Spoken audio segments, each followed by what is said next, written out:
Bismillah ar-Rahman ar-Rahim. Okay, Assalamu alaikum guys. This is the lesson number 18 of Ajurrumiyyah. Again, if you want to ask questions, you can just put the question in the comments. Okay, so mansubat. So far we've been covering mansubat and we've covered, we've done mafool mutlaq. Okay, that's done. And today we're going to start, mafool bihi. Today we're going to start mafool mutlaq. Okay, so this is the one that we're going to be covering today, and we've got all the rest of these to cover from the mansubat. So today we're going to focus on mafool mutlaq. So as I reminded you before, mafool mutlaq is where you bring the masdar. Okay, the masdar is brought. So for instance over here, if you can see it, so the masdar of the fi'l is brought. So the fi'l here, the verb here is akaltu, and then what you do is you bring the masdar of this fi'l after it. Okay, so this is known as the mafool mutlaq. So let's, any question on that? No questions? Okay, so let's move on to today's lesson. So today's lesson is called mafool mutlaq.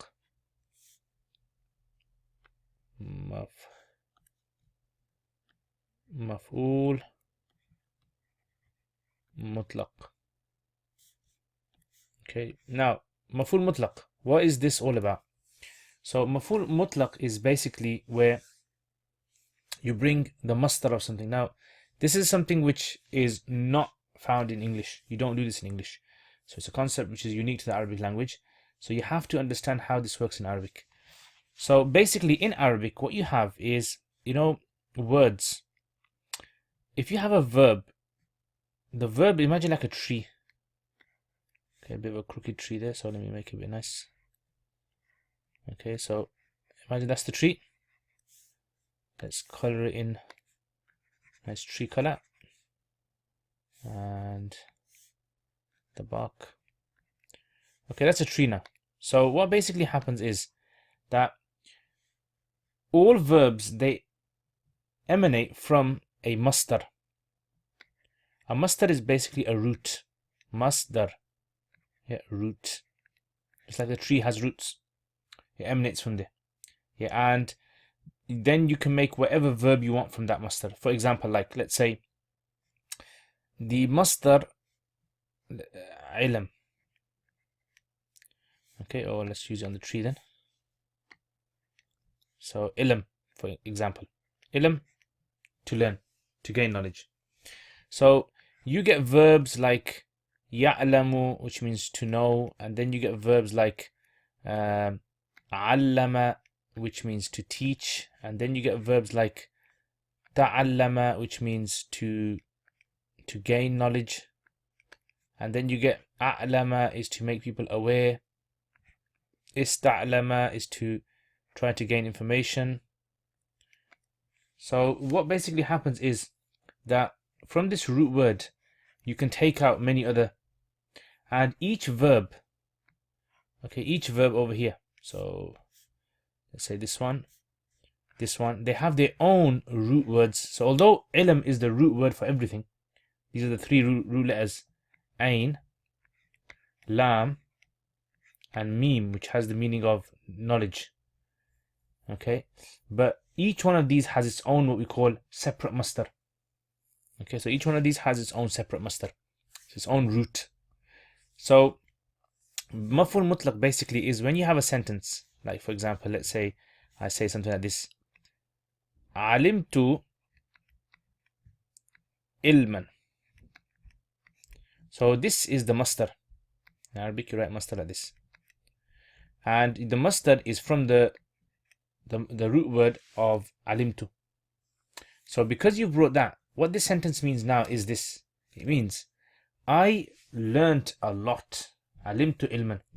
Yeah, I learnt a lot. I really learnt. So it gives it the meaning of emphasis inside of it. So this is what is known as a mafool mutlaq. Okay, let's look at another example. If I said something like this, if I said akaltu, I ate. And now I want to bring after it the masdar of akaltu, which is aklan. Okay, this is the masdar. So now what this means is I really ate. I ate loads and loads and loads. So that's another example. Let's do one more example. Shariba Zaydun. Zayd drank. Yeah, Zayd drank. Shurban.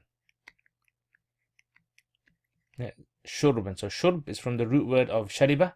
It's the root word. So that means that Zayd really drank a lot. So by what you've noticed is by bringing the masdar, the root word, after the verb, it gives it a meaning of emphasis inside of it. Does that make sense? Yeah, you guys understanding it? So it gives it the meaning of emphasis. Now, one question someone might ask, well, what's the difference between mafool bihi and the mafool mutlaq? Yeah, like for instance, let's say I said this, shariba Zaydun, and then I brought ma and water. So obvious there. Yeah, what's the difference between shurb and ma? Shurb is the masdar of shariba, and ma is not the masdar. Okay, and so because it's not the masdar, so this is maf'ul bihi, like we did last week. Whereas shurban is the maf'ul mutlaq of it. So that's a bit of a breakdown of how maf'ul mutlaq works. Okay, now the next thing that you need to understand in Arabic is what are masdars, the different types of masdars. So let me make a little list for you guys of different types of masdars so you get an understanding of how this works. Otherwise, what tends to happen is students, they have no idea of what masdars are. The teacher's going on about masdars, about root words. The teacher gets confused, then the student gets confused, and then it's a big party. Okay, so basically, masdars is a concept in Arabic. Masdar, I'll try it in English. And there's two ways that a masdar can exist. So you have a masdar which is an original masdar. Original. Yeah. This is what we call a sarih masdar. Arabic sarih. Masdar sarih. And you have an artificial masdar. Artificial. These are my own definitions, by the way. So the Arabic is from the books. Is mu'awwal. Yeah. So in other words, you have one masdar which is an original masdar. Imagine there's a country. Okay, there's an island, and there's indigenous people who live on this island. Okay, these people are the sarihs. Yeah, they're original. And then you have one guy that comes in from outside and starts to live here. He's not an original person of this island. So he's from the outside. So you call him mu'awwal. He's artificial. He's an artificial resident of this island. Okay, so similar with masdars as well. So mu'awwals are basically other sentences which you can transform into a masdar. You can treat it as a masdar, even though originally it is not a masdar. Okay, now I don't want to go into this. I'll just give you one example. Let's say you had a sentence, okay? For example, like, you want to say something like this. Fasting is good for you. You want to say fasting is good for you. So what you basically do here is you got two ways of dealing with this. You can either use the original masdar or you can use an artificial masdar. So if you were to use an original masdar, let's say, okay, so let's put it over there. You would say something like this. As-sawmu khayrun laka. So as-sawmu khayrun laka. Fasting is good for you. So this is the masdar, original masdar. Yeah, this is the original masdar. And there's an artificial way you can go about it as well. And that's what you do over there is you use a verb and you convert the verb into a masdar. So let's use the verb. Let's say, for example, tasumuna. Tasumuna. Khayrun lakum. You fasting is good for you. Yeah. So you can't really say that in that form in Arabic. Grammatically, it's incorrect. So what you got to do is you got to convert this into a masdar. How do you do that? There's a few ways. And one of them is by attaching an onto the beginning. Yeah, so an is a particle. You attach that to the beginning, get rid of the noon. That's what one of the things an does. Yeah, so an tasumu khayrun lakum. So now this has been transferred into a masdar. Okay, masdar. So an tasumu khayrun lakum. This is basically what you call a masdar, but you call it mu'awwal masdar. But when we talk about mafool mutlaqs, we only deal with original masdars. Original. This is mafool mutlaq ones. You cannot make an artificial masdar into mafool mutlaq. So it has to only be, it's got to be the original sarih masdars. And then the sarih ones, there's 7 types. Yeah, I'm not going to go into them because the author doesn't go into them. So I'm not going to go into them. All right. So, but if you study advanced Arabic, I mean, I've done an advanced Arabic course, and in there, okay, I mentioned all the different types of masdars that there are out there. Okay, so let's go back to this then. So now let's say, for example, you have a sentence. Yeah, you have a sentence. So for example, let's say I said, ضرب زيد خالدا. So ضرب زيد خالدا. So ضرب is the mubtada, meme for mubtada. Zaydun is the fa'il. We've done files. So you guys should know these terms by now. And if you don't, go back to the videos, watch them again. So daraba Zaydun Khalidan is the maf'ul bihi. Okay, why did I put a meme there for? My mistake, guys. This is not a mubtada. This is a fi'l. Yeah, fi'l. This is the fi'l. That's the fa'il. That's the maf'ul bihi.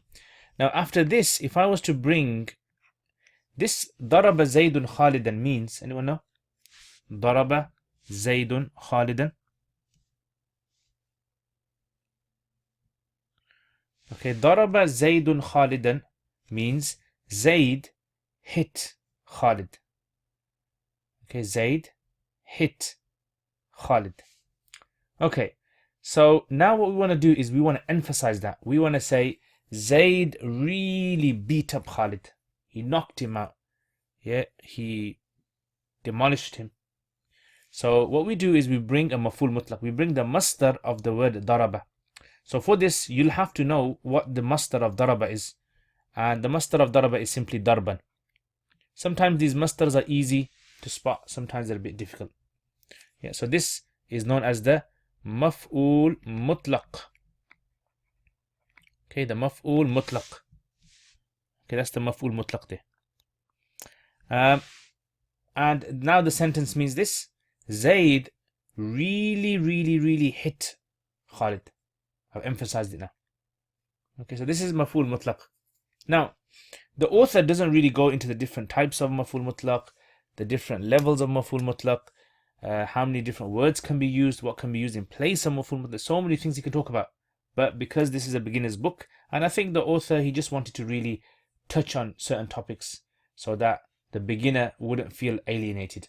Yeah, and I'm sure, you know, in advanced books, the author would mention more detail.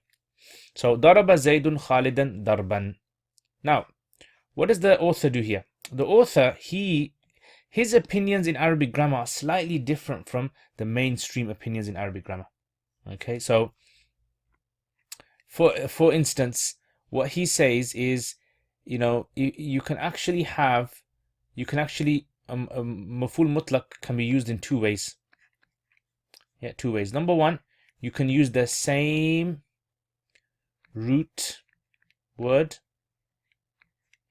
Yeah, same root word. So for example, like jalastu, I sat. Now what's the masdar of jalastu? So you bring that julusan. Okay, that's the maf'ul mutlaq. I sat for a long time, or I really sat. So you can bring the same masdar, root word masdar, or number 2, you can bring the root word of a synonym. Yeah, you bring the root word of a synonym. So what's a synonym of jalastu? In other words, in Arabic, what's another word that's used for sitting down, not made from these root letters jim, lam, and sin? So he says you can even use that. So for instance, if I said jalastu, and instead of bringing julusan, I brought qu'udan. Yeah, so he says this can also be treated as the mafool mutlaq. Now, other grammarians do not agree with him on this. They have different positions on this, but I don't want to go into all that. Just want to show you this. So, in other words, according to the author, the author, Mr. Author or Author Sab, he says that mafool mutlaq can come in these both forms. By the way, he doesn't call it mafool mutlaq, you know. You know what he calls it? He calls this topic masdar. And remember I told you last week, the good thing about reading his book is that he gets you familiar with terms that are found in the classical books of tafsir and other, books that grammar. So they don't refer to mafool mutlaq. They rarely refer. They call it masdar. Like if you read books like al-Ukbari, or if you read maybe even Kashafs, and many times he uses the word masdar. He'll say jalastu julusan. Julus is the masdar of jalastu, i.e. it's the mafool mutlaq of jalastu. Okay, so that's basically what today's lesson is about. Yeah, this is mafool mutlaq. Okay, so let's look at the Arabic then. So he says bab al-masdar, the chapter of masdar. Remember, this is the second type of mansubat, and as you guys already know, all mansubat are in the mansub state. Mansub, yeah. They're in the mansub state. So some words have fatha, some words have alif, some words have kasra, some words have ya, and some words have noon removed. Yeah. So we mentioned that before, naykaf, and we made that word naykaf. So naykaf made sense to us. So these are the symbols to represent mansub. Okay, so in this case, notice fathas are used. Fatha, fatha. Okay, so let's look at the text again then. Al-masdar huwa. Masdar is al-ism, the noun. Al-mansub, which is in the mansub state. Alladhi yaji'u, which comes thalithan, third in line. Fi tasrif al-fi'l, when breaking down a verb. So tasrif means when you break it down. So when you break down, when you make a fi'l chart, it comes third in line. Now, what does this mean, third in line? You're probably thinking, third in line? What's that? Is it standing to eat food? So if you study sarf, which is basically morphology, then you learn this table, and that table is simply like this. It's like, let me just try and make one over here.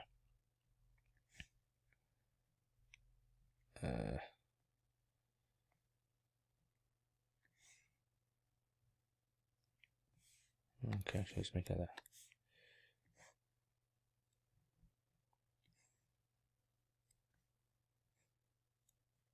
Okay, so basically what they'll say to you, any verb that you take, let's say you take a verb, they'll say something like, okay, let's take the verb daraba. So they'll say daraba, past is daraba, the present is yadribu, and the masdar is darb. Okay, and the ism fa'il is darib. Yeah, daraba yadribu darban fahuwa daribun. Yeah, so what it's talking about, the third in line is this one. Yeah, this is third in line. Yeah, so 1, 2, and third in line. Yeah, so he expects the student to know sarf basically. So he says it's the third fi tasrif al-fi'l, when you're breaking down a fi'l. Nahwa, like daraba yadribu, when we say in the list, daraba, he hit, yadribu, he is hitting, darban, to hit. Yeah, so masdar is translated as to hit. وَهُوَ قِسْمًا. Everyone understand that? Yeah, everyone got that? You guys are a bit quiet today, so I don't know. Maybe you guys are, getting, the cold is getting to you guys. So it's 0. I've just checked my phone. It's 0 degrees over here. Okay, so وَهُوَ قِسْمًا, and it's of 2 types. So قِسْمًا. Okay, so let me try and write with this, because last time I tried to write as well. So وَهُوَ قِسْمًا, these are of 2 types. لَفْظِيٌّ. Okay, so type number 1 is lafzi, and type number 2 is ma'nawi. Yes, these are 2 types, lafziyun and ma'nawiyun. So lafzi is what I told you.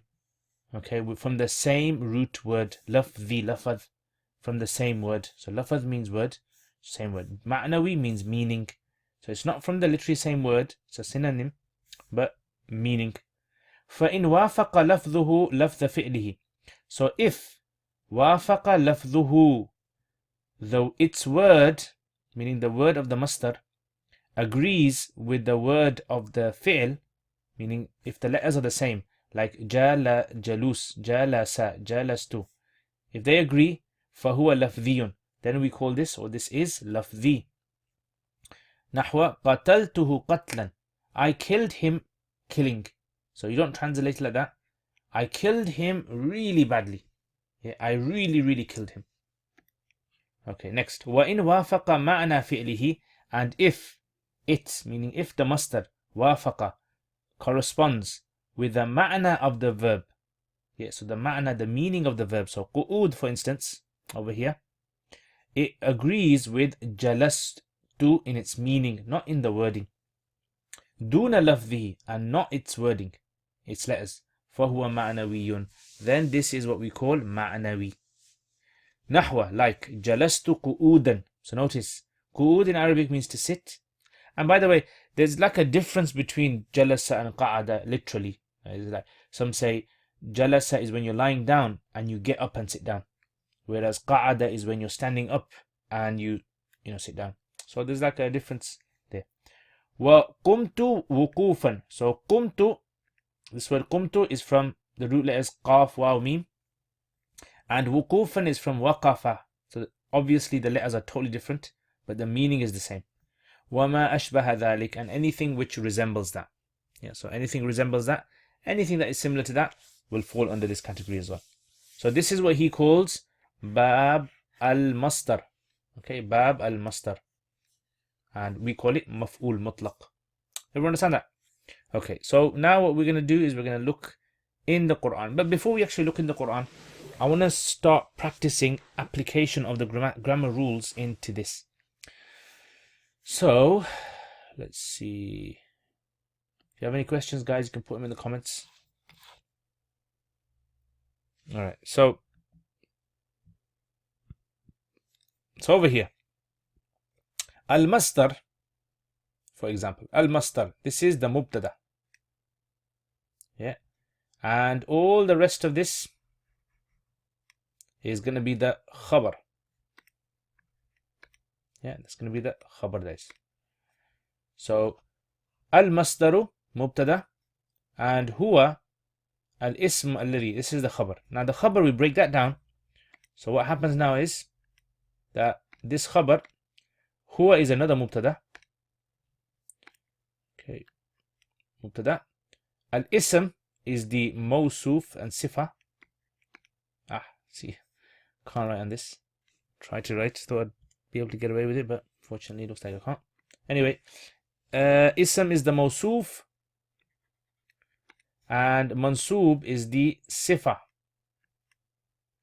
Yeah, so mansub is the sifa, and alladhi is the mawsul, and that's the sila. So, I mean, I don't know if you guys understand that or not, but I thought I'd just break it down slightly for you.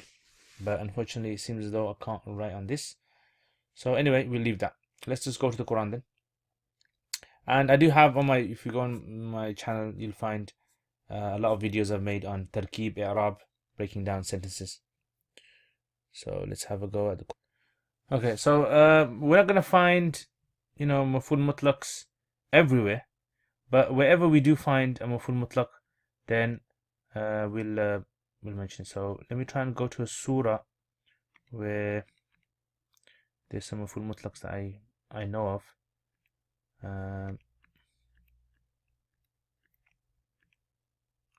Okay, so over here. Right, excellent. Okay, highlight it. Okay, adda wa addahum adda. So addahum adda, this is a maf'ul mutlaq.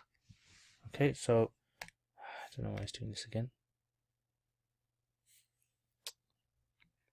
Okay, sorry about that.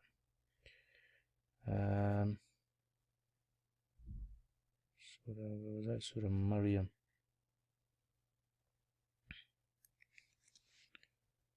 Okay, so I think instead of highlighting, it's just this just freezes a bit.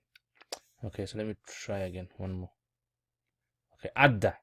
Okay, so adda wa addahum adda. So he counted them. Addan. He really counted them. لقد أحصاهم. He's encompassed all of them. وعدهم عدا. And he's counted every single one of them, Allah has. He knows exactly who they are. Yeah, so عدهم عدا. So that's one maf'ul mutlaq. And let's see if there's another one. Can't see any more here. But anyway, let's just look at these others. So أن دعوا للرحمن ولدا. Again, this is frozen for some reason. Okay, so أن دعوا للرحمن ولدا. So waladan over here, waladan, this is actually maf'ul bihi. Okay, maf'ul bihi this is. Waladan. So أن دعوا للرحمن waladan, maf'ul bihi.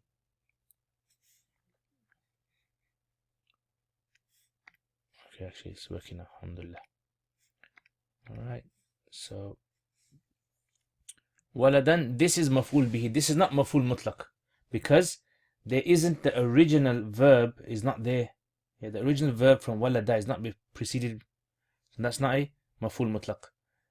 Likewise over here, أن يتخذ ولدا. آتي الرحمن عبدا. Abdan over here is something else. This is hal. This is سيجعل لهم الرحمن ودا. Okay, again it's frozen. إنما يسرناه بلسانك. So يسرناه. So يسرنا, this is the fi'l plus the fa'il. And the who on the end, like we said last week, this is the maf'ul bihi. Attached damir muttasil. So bilisanika, with your tongue. Yeah, we made it easy with your tongue. We made it easy on your tongue.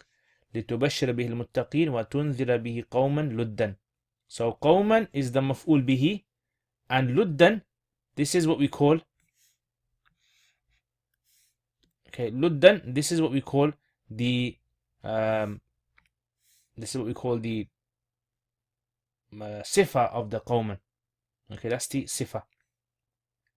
Okay, and the last, أو تسمع لهم ركزا. So rikzan, this is again, this is the maf'ul bihi. So these are examples of maf'ul bihi. These are. Okay, نمد لهم مدا. So madda here, this is the maf'ul mutlaq, the masdar of namuddu. Namuddu because it's from the same root letters. Namuddu lahum madda. Okay, so ta'uzzuhum azza. So azza over here, this is from the root words of ta'uzzuhum. So ta'uzzuhum azza. Again, innama na'uddu lahum adda. Again, adda is used over here. Na'udduhum adda.